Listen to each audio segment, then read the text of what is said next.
Hello বন্ধুরা, welcome back to my our channel গৌতমের রান্নাঘর। আজকে আমি বানাচ্ছি গাজরের হালুয়া। গাজরগুলোকে আমি এবার প্রেসার কুকারের মধ্যে দিয়ে দেবো ভালো করে। পুরো গাজরটাকে আমি সিদ্ধ করে নিয়ে আজকে আমি যে গাজরের হালুয়াটা বানাবো তাতে কিন্তু আমি চিনি বা গুড় কিছুই ব্যবহার করব না। আমি নিয়ে নিয়েছি এখানে 200 গ্রাম মতো পনির, আর এখানে নিয়ে নিয়েছি আধ বাটি মতো গুঁড়ো দুধ, আর এখানে নিয়ে নিয়েছি স্বাদ মতো লবণ।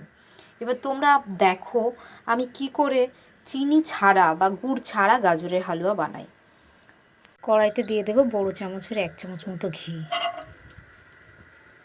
এবার ঘিয়ের মধ্যে দিয়ে দেবো গাজরগুলো আমি ম্যাশ করে নিয়েছি, দেখতে পাচ্ছ। এবার আমি এর মধ্যে দিয়ে দেবো পনিরগুলো, দিয়ে দেবো স্বাদ মতো নুন, আর দিয়ে দেবো গুঁড়ো দুধ।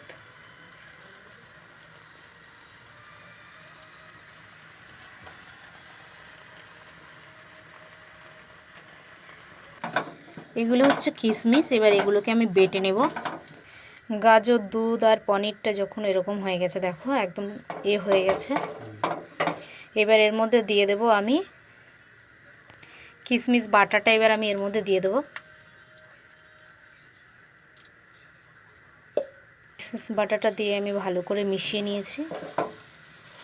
এবার এরকম করে মেশাতে মেশাতে জলটা একটু কমে আসলে আমার গাজরের হালুয়াটা প্রায় হয়ে এসেছে। এবার দিয়ে দেবো এর মধ্যে আমি এলাচের গুঁড়ো, বলে ফেলেছি গরম মশলা,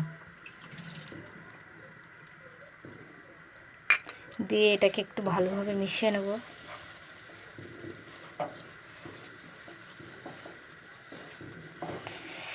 যারা আমার চ্যানেলে নতুন বা যারা আমার চ্যানেলটাকে দেখছো তারা আমার চ্যানেলটাকে সাবস্ক্রাইব করে দিয়ে প্লিজ লাইক কমেন্ট শেয়ার করে নিচ্ছে। জানিও কেমন লাগলো আজকে রেসিপিটা। আমার গাজরের হালুয়াটা অলরেডি হয়ে গেছে।